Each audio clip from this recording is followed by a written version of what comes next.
ഞാൻ പ്രേംകുമാറിലേക്ക് വരികയാണ്. ഇപ്പോൾ ഇതാ അദ്ദേഹം പറഞ്ഞു നിർത്തിയിരിക്കുന്നു. അതിലെ പ്രശ്നങ്ങൾ അതിൽ തന്നെ നിൽക്കുന്നുണ്ട്. അതായത് കോടതി ഇപ്പോൾ നിരീക്ഷിച്ചപ്പോഴാണ് UDF ഇത്തരത്തിലുള്ളൊരു വിമർശനം ഉന്നയിക്കുന്നത് എന്ന് പറഞ്ഞു. ഇങ്ങനെ ഒരു അവസ്ഥ സൃഷ്ടിച്ചു എന്ന വിമർശനമല്ല, പോറ്റിയെ കാര്യം കൂടാതെ അറസ്റ്റ് ചെയ്തു എന്നതിന് ഉത്തരം പറയണം എന്നും അല്ല, പോറ്റിക്ക് ജയിലിൽ വേണ്ടത്ര സൗകര്യങ്ങൾ കൊടുത്തില്ല എന്ന കുറ്റപ്പെടുത്തൽ വരെ UDF പാളയത്തിൽ നിന്ന് ഉയരുന്നുണ്ട്. മാത്രവുമല്ല, ഒപ്പം തന്നെ അദ്ദേഹം കൂട്ടിച്ചേർക്കുന്നു, ജനുവരി 11 തന്നെ പ്രതിപക്ഷ നേതാവ് ഇക്കാര്യം പറഞ്ഞിട്ടുണ്ട്. അദ്ദേഹത്തെ തെളിവില്ലാതെയാണ് അറസ്റ്റ് ചെയ്തത് എന്ന് പറഞ്ഞു. ഞാൻ പറഞ്ഞില്ലേ, ഈ 9 പേർക്ക് ഇത്തരത്തിൽ ഒരു ഇത് വരുമ്പോൾ മറ്റൊരാൾക്കും മാത്രം ഇങ്ങനെ ഒരു പരിരക്ഷ UDF കൊടുക്കുന്നത് എന്തുകൊണ്ടാണ്? ഇങ്ങനെ ഒരു പരിരക്ഷ കൊടുത്തുകൊണ്ട് ഇന്ന് നിയമസഭയിൽ അവർ കാഴ്ചവെച്ച പ്രകടനത്തെക്കുറിച്ച് കൂടി വിലയിരുത്തിക്കൊണ്ട് പ്രേംകുമാർ MLA താങ്കൾ എന്തു പറയുന്നു? ഏറ്റവും പ്രധാനപ്പെട്ട ഒരു കാര്യം ഇവർ ഉന്നയിക്കുന്ന മുദ്രാവാക്യവുമായി ബന്ധപ്പെട്ടാണ്. ഇവിടെ ചർച്ചയിൽ പങ്കെടുക്കുന്ന സുഹൃത്ത് ഉൾപ്പെടെയുള്ളവർക്ക് അതിൽ കൃത്യമായിട്ട് പ്രതികരിക്കാവുന്നതാണ്. ജനം മനസ്സിലാക്കട്ടെ, എന്താണ് കോൺഗ്രസിൻ്റെ സഭയ്ക്കകത്തുള്ള സമരത്തിൻ്റെ മുദ്രാവാക്യം? ദേവസ്വം മന്ത്രി ശ്രീ VN വാസവൻ രാജിവെക്കണമെന്നാണ്. അതെ.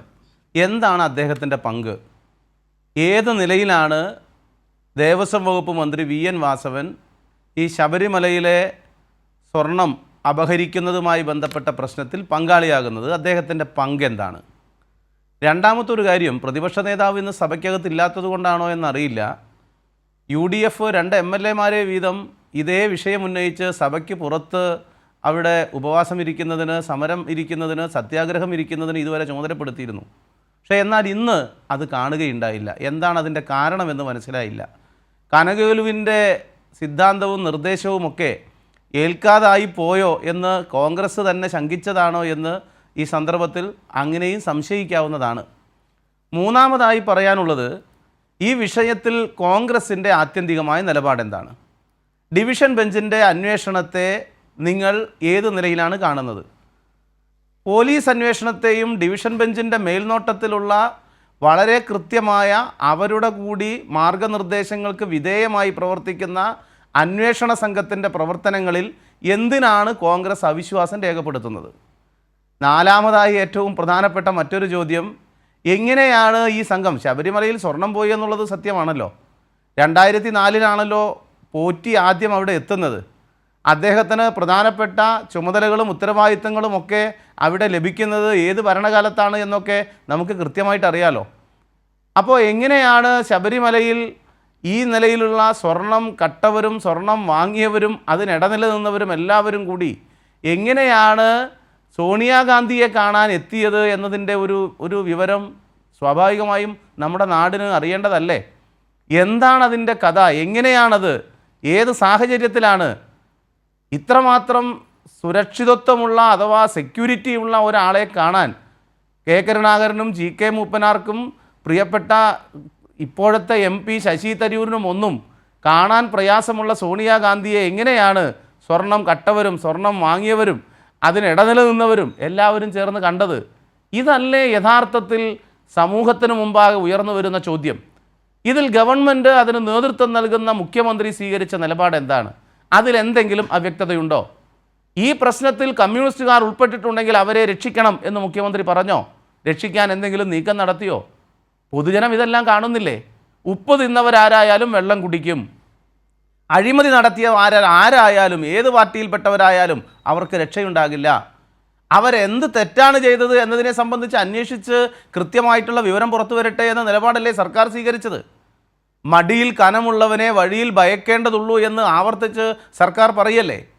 SIT അന്വേഷണത്തിൻ്റെ ഭാഗമായിട്ട് ആരിലേക്കൊക്കെയാണ് അന്വേഷണം വരുന്നതെന്ന് കാണാം. ഡിവിഷൻ ബെഞ്ച് പറയട്ടെ. ഡിവിഷൻ ബെഞ്ചിനോട് എന്തായാലും കേരളത്തിലെ മുഖ്യമന്ത്രിയോ മന്ത്രിമാരോ ഇന്നയാളെ അറസ്റ്റ് ചെയ്യരുതെന്നോ ഇന്നയാളെ അറസ്റ്റ് ചെയ്യണമെന്നോ പ്രത്യേകമായിട്ട് പറയാനുള്ള ഒരു സാധ്യതയും പ്രിയപ്പെട്ട ഈ ചർച്ചയിൽ പങ്കെടുക്കുന്ന സുഹൃത്ത് ഉൾപ്പെടെയുള്ളവർ ഉന്നയിക്കും എന്ന് ഞാൻ കരുതുന്നില്ല. അപ്പോൾ യഥാർത്ഥ പ്രശ്നത്തിൽ നിന്ന് ഗൗരവത്തിലുള്ള ഈ പ്രശ്നത്തിൽ നിന്ന് വഴി തിരിച്ചു വിടുകയാണ്. എങ്ങനെയാണ് വാജിവാഹനം കൈമാറിയത്?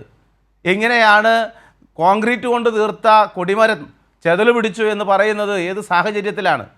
എങ്ങനെയാണ് നേരത്തെ ദേവസ്വത്തിൻ്റെ ഭാഗമായി നിന്നവർ നടത്തിയ പാത്രങ്ങൾ അത് വാങ്ങിയതിലുള്ള അഴിമതിയുടെ അന്വേഷണവുമായി ബന്ധപ്പെട്ട മുൻ അനുഭവം എന്താണ്?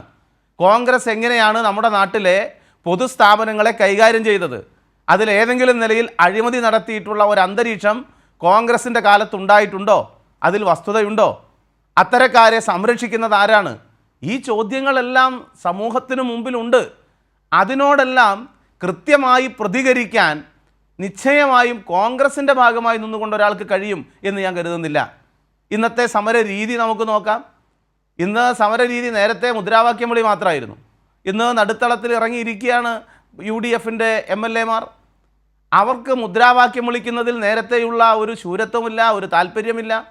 മാത്രമല്ല, സഭാ നടപടികൾ ബഹിഷ്കരിക്കുകയാണെങ്കിൽ ചോദ്യോത്തരവേള ഉൾപ്പെടെ തടസ്സപ്പെടുത്തിയിട്ട് വേണോ? അവർ എന്തായാലും സഭയിൽ നിന്ന് ബഹിഷ്കരിച്ചിറങ്ങിപ്പോയി.